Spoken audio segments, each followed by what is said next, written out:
नमस्कार, आप देख रहे हैं रॉयल बुलेटिन। प्रधानमंत्री नरेंद्र मोदी बुधवार को मुंबई के नौसेना डॉकयार्ड पहुंचे। यहां उन्होंने आईएनएस सूरत, आईएनएस नीलगिरी और आईएनएस वागशीर को राष्ट्र को समर्पित किया।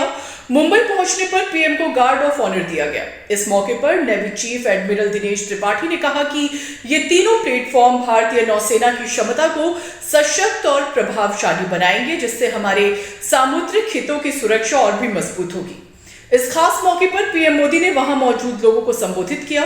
उन्होंने कहा कि आज भारत की समुद्री विरासत, नेवी के गौरवशाली इतिहास और आत्मनिर्भर भारत अभियान के लिए भी बहुत बड़ा दिन है। पीएम ने कहा कि छत्रपति शिवाजी महाराज ने नौसेना को नया सामर्थ्य और विजन दिया था। आज उनके इस पावन धरती पर 21वीं सदी की नेवी को सशक्त करने की तरफ हम एक बड़ा कदम उठा रहे हैं। ये पहली बार हो रहा है जब एक डिस्ट्रॉयर, एक फ्रिगेट और एक सबमरीन को एक साथ कमीशन किया जा रहा है। गर्व की बात यह कि तीनों मेड इन इंडिया है। पीएम ने कहा कि 21वीं सदी के भारत का सैन्य सामर्थ्य भी अधिक सक्षम और आधुनिक हो। यह देश की प्राथमिकताओं में से एक है। जल हो, थल हो, नभ हो, गहरा समुद्र हो या फिर असीम अंतरिक्ष, हर जगह भारत अपने हितों को सुरक्षित कर रहा है। इसके लिए निरंतर रिफॉर्म किए जा रहे हैं।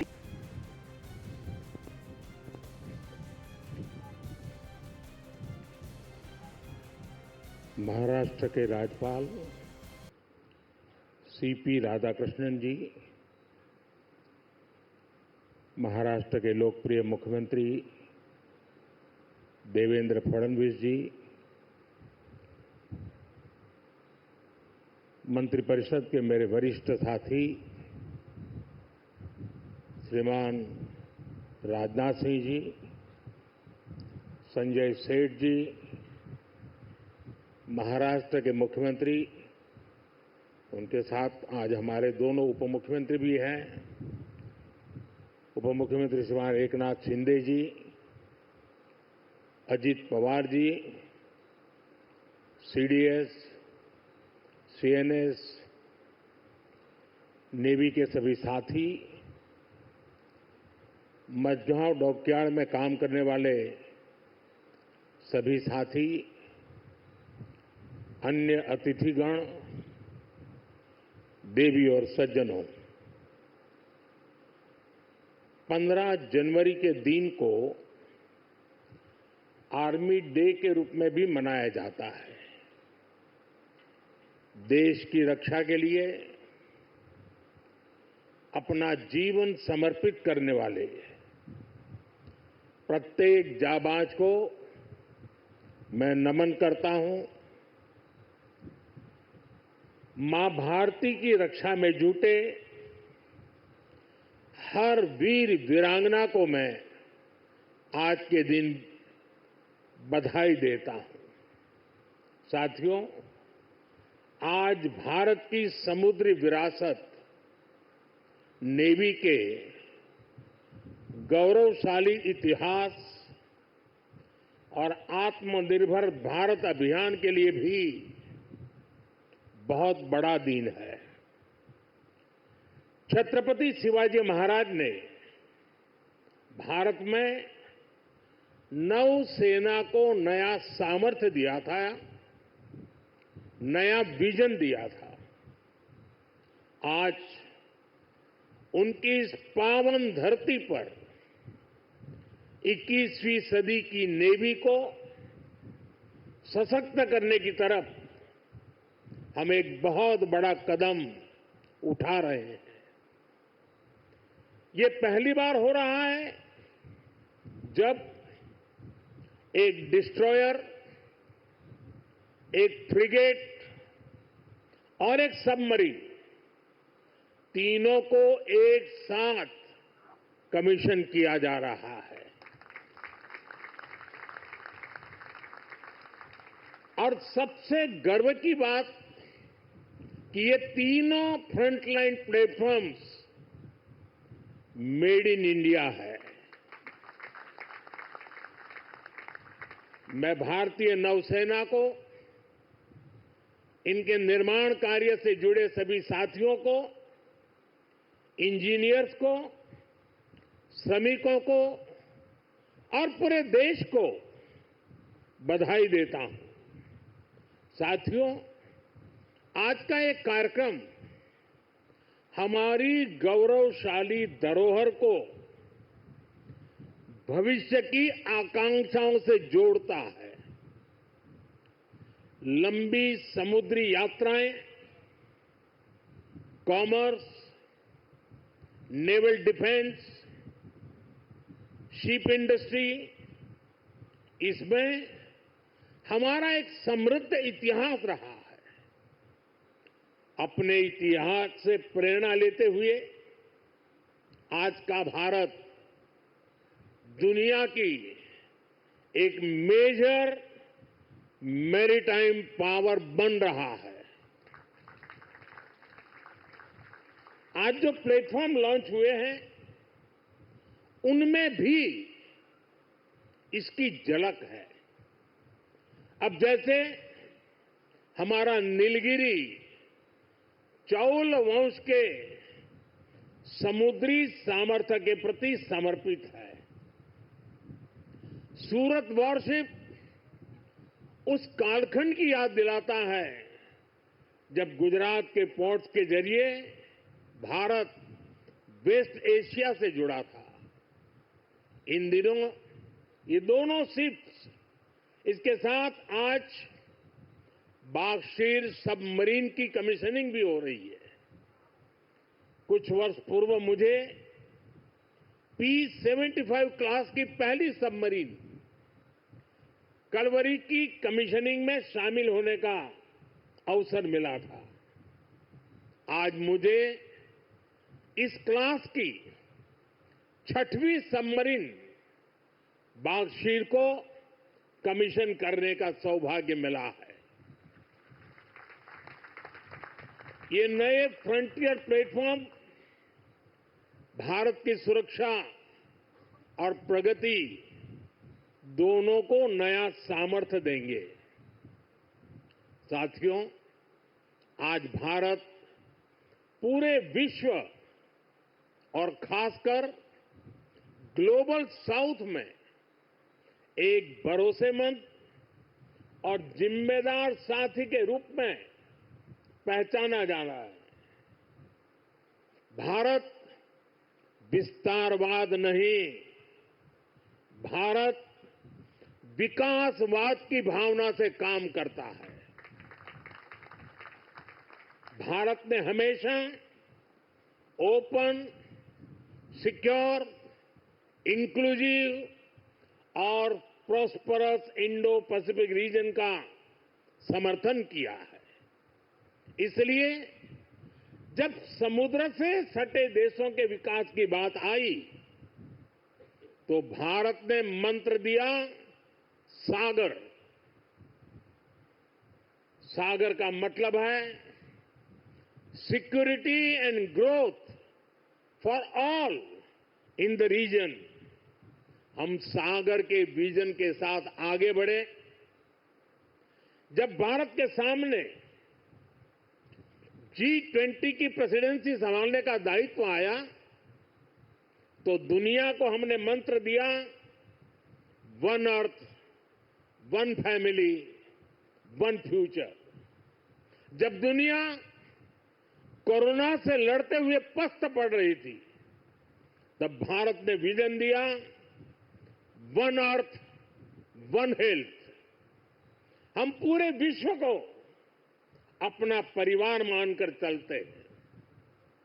हम सबका साथ, सबका विकास, उस सिद्धांत पर विश्वास करने वाले लोग हैं और इसलिए इस पूरे क्षेत्र की रक्षा सुरक्षा भी भारत अपना दायित्व समझता है।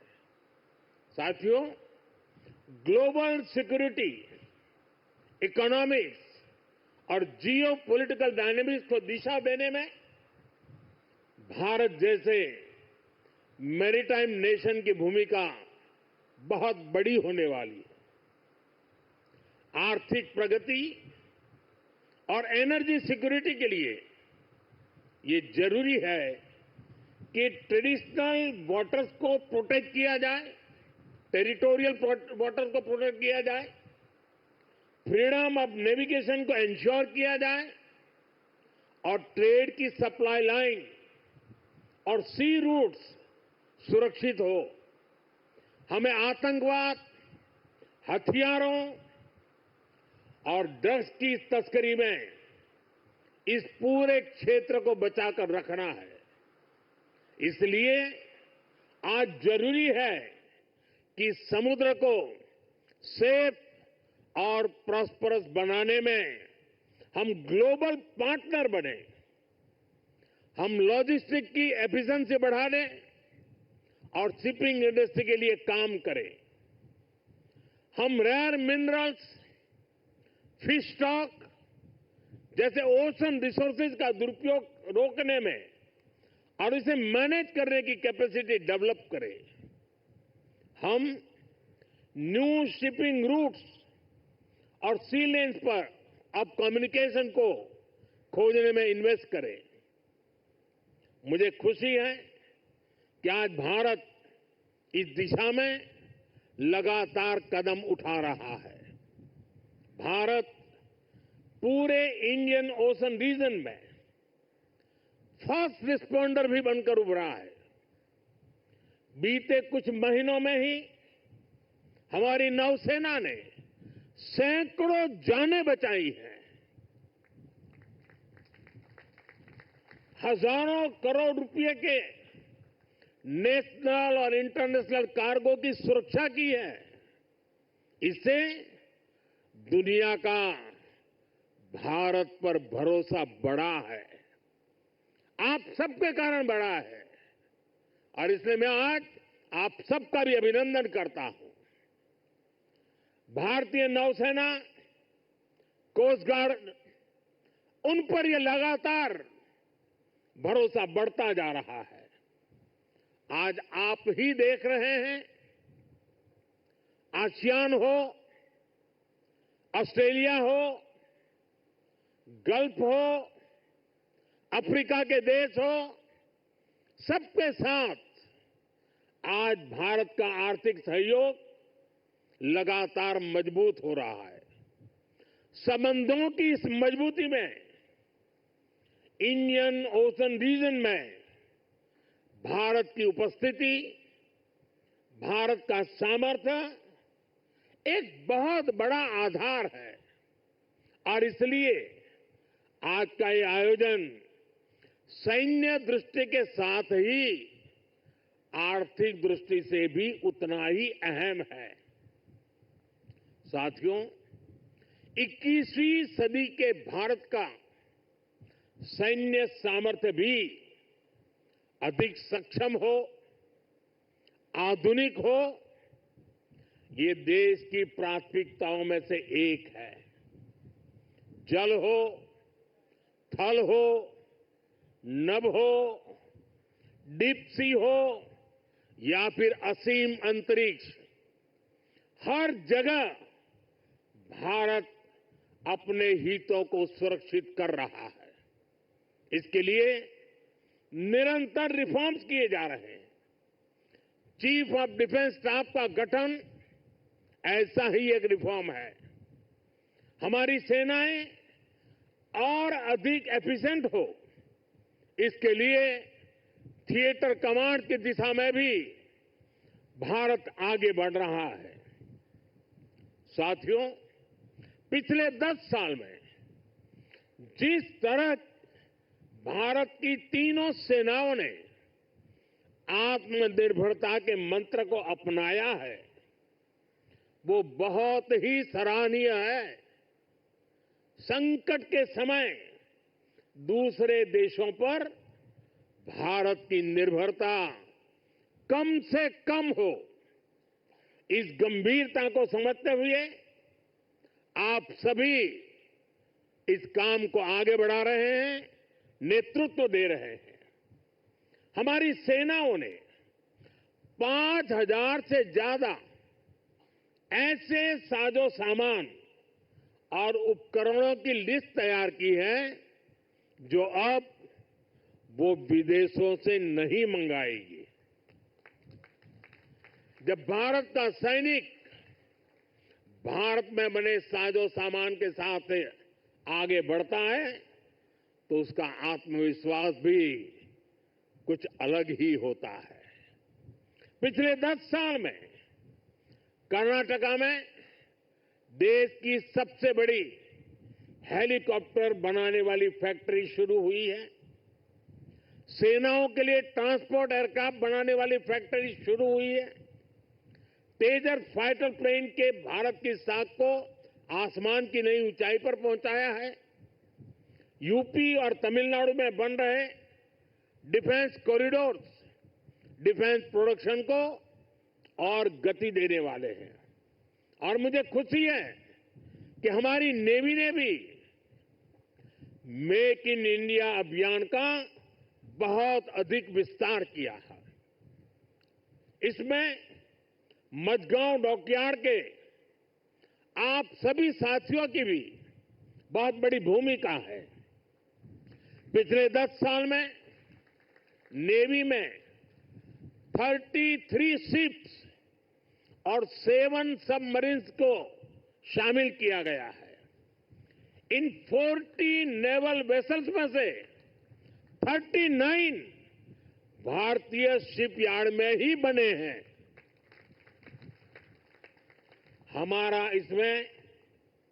हमारा भव्य विराट आईएनएस विक्रांत एयरक्राफ्ट कैरियर और आईएनएस अरिहंत और आईएनएस अरिघात जैसी न्यूक्लियर सबमरीन भी शामिल है। मेक इन इंडिया उसको ऐसी गति देने के लिए मैं देश की तीनों सेनाओं को हृदय से बहुत बहुत बधाई देता हूं। आज भारत का डिफेंस प्रोडक्शन 1.25 लाख करोड़ रुपए से ज्यादा हो चुका है। हम 100 से ज्यादा देशों को डिफेंस इक्विपमेंट एक्सपोर्ट कर रहे हैं। मुझे विश्वास है आपके सहयोग से आज भारत तेजी से अपने डिफेंस सेक्टर का कायाकल्प करके दिखाएगा। साथियों, मेक इन इंडिया से भारत की सेनाओं का सामर्थ्य बढ़ने के साथ ही आर्थिक प्रगति के नए द्वार भी खुल रहे हैं। जैसे एक उदाहरण शिप बिल्डिंग इकोसिस्टम का है। आप में से बहुत से लोगों को पता होगा, एक्सपर्ट भी कहते हैं शिप बिल्डिंग में जितना इन्वेस्ट किया जाए उसका 2 गुना पॉजिटिव इंपैक्ट इकोनॉमी पर पड़ता है। यानी अगर हम शिप बिल्डिंग में 1 रुपये लगाते हैं तो इकोनॉमी में 1 रुपया 82 पैसे के आसपास सर्कुलेशन होता है। अब सोचिए, अभी देश में 60 बड़े शिप्स अंडर कंस्ट्रक्शन है। इनकी वैल्यू 1.5 लाख करोड़ रुपए के आसपास है। यानी इतना पैसा लगाने से करीब 3 लाख करोड़ रुपए का सर्कुलेशन हमारी इकोनॉमी में होगा। और रोजगार के मामले में तो इसका 6 गुना मल्टीप्लायर इफेक्ट होता है। जहाजों का ज्यादातर सामान, ज्यादातर पार्ट्स देश के एमएसएमई से ही आता है। इसलिए अगर 2000 वर्कर एक जहाज बनाने के काम में लगते हैं तो दूसरी इंडस्ट्री में जो एमएसएमई सप्लायर है उस एमएसएमई सेक्टर में करीब 12,000 रोजगार बनते हैं।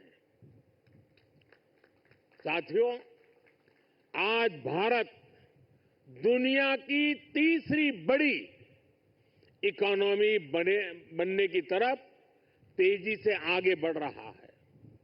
हमारी मैन्युफैक्चरिंग, हमारी एक्सपोर्टिंग कैपेसिटी भी लगातार बढ़ रही है। आने वाले सालों में सैकड़ों नए शिप्स की, नए कंटेनर्स की जरूरत भारत को होगी। इसलिए पोर्ट लेड डेवलपमेंट का मॉडल हमारी इकोनॉमी को गति देने वाला है, रोजगार के हजारों नए मौके बनाने वाला है। साथियों, इस क्षेत्र में कैसे रोजगार बढ़ रहा है, इसका एक उदाहरण सी फेरर्स की संख्या भी है।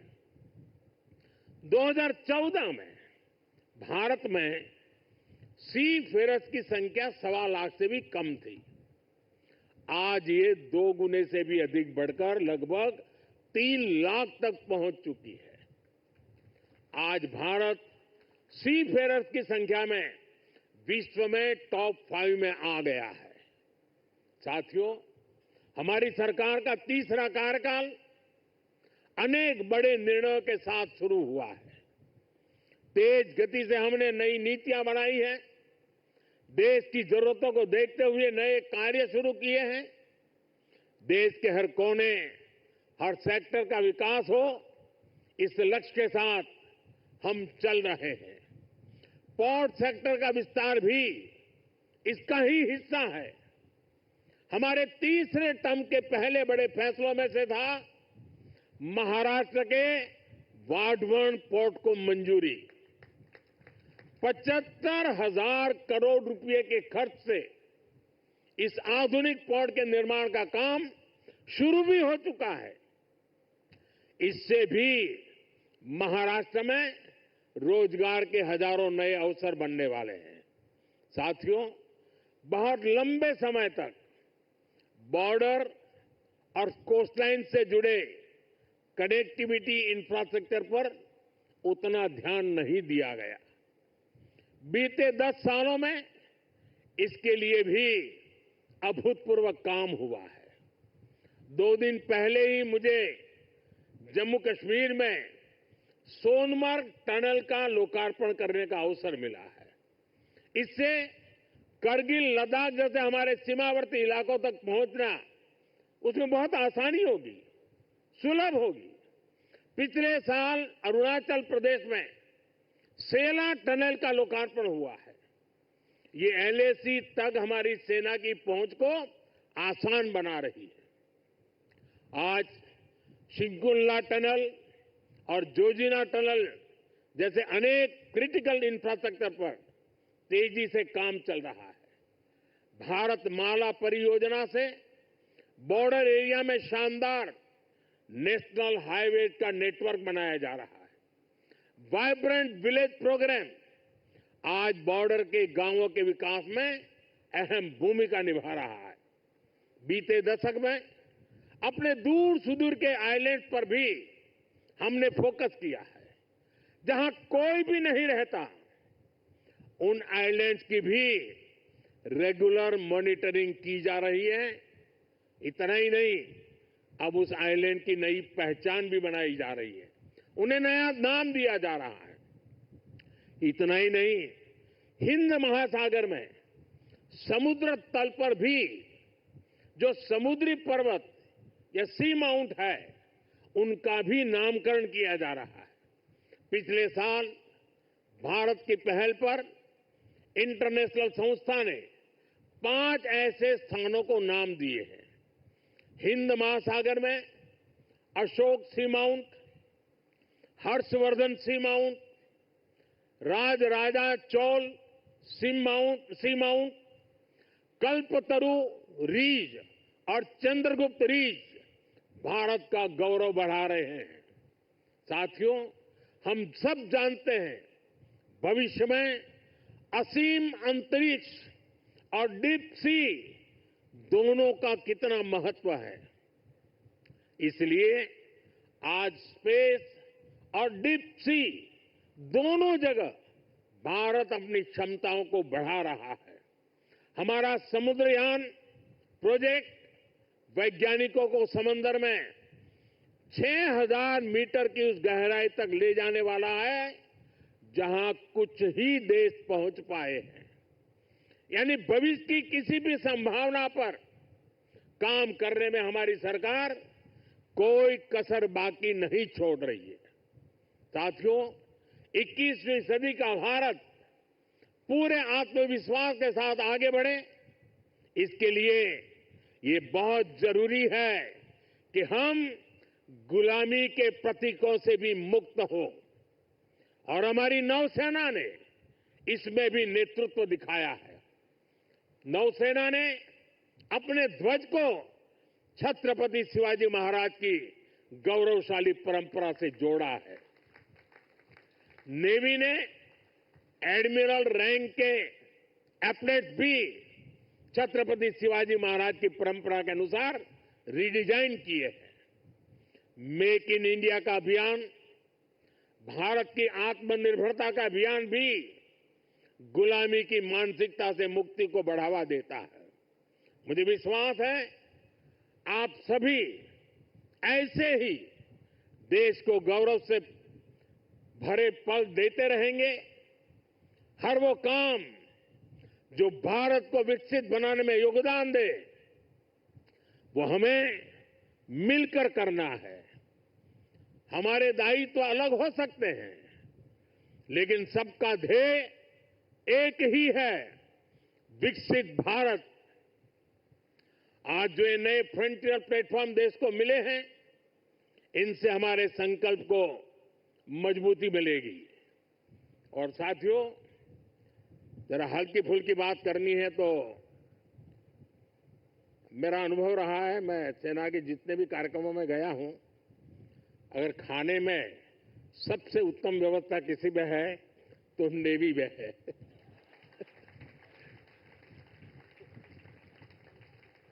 विविधताओं से भरपूर। अब आज उसमें सूरत शिप जुड़ गया है और हम लोगों को एक कहावत मालूम होगी, बड़ी पॉपुलर कहावत है, और मैं कैप्टन संदीप को कहूंगा कि इस बात को जरा गौर से सुने। वो कहावत है, सूरत का जमण और काशी का मरण। यानी सूरत का जो भोजन होता है वो उतना ही महान होता है, श्रेष्ठ होता है। अब जब सूरत लॉन्च हो रहा है तो मुझे विश्वास है कैप्टन संदीप सुरती खाना भी लोगों को खिलाएंगे।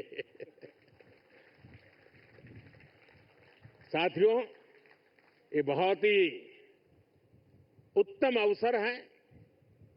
पूरा देश आपको शुभकामनाएं दे रहा है, पूरा देश गौरव से भर रहा है, और इसीलिए एक नए विश्वास के साथ, नए उमंग और उत्साह के साथ, नए संकल्प के साथ विकसित भारत के संकल्प को पूर्ण करने के लिए हम पूरे सामर्थ्य से जुड़े। आज के इस अवसर पर इन तीनों महत्वपूर्ण कदम के लिए, महत्वपूर्ण सौगात के लिए आप सबको बधाई देते हुए मैं मेरी वाणी को विराम देता हूं। आप सबको बहुत बहुत शुभकामनाएं। पूरी ताकत से मेरे साथ बोलिए, भारत माता की। कम से कम इस कार्यक्रम में वो आवाज सबसे ज्यादा गूंजनी चाहिए। भारत माता की, भारत माता की, भारत माता की। बहुत बहुत धन्यवाद। न्यूज अपडेट के लिए सब्सक्राइब करें रॉयल बुलेटिन।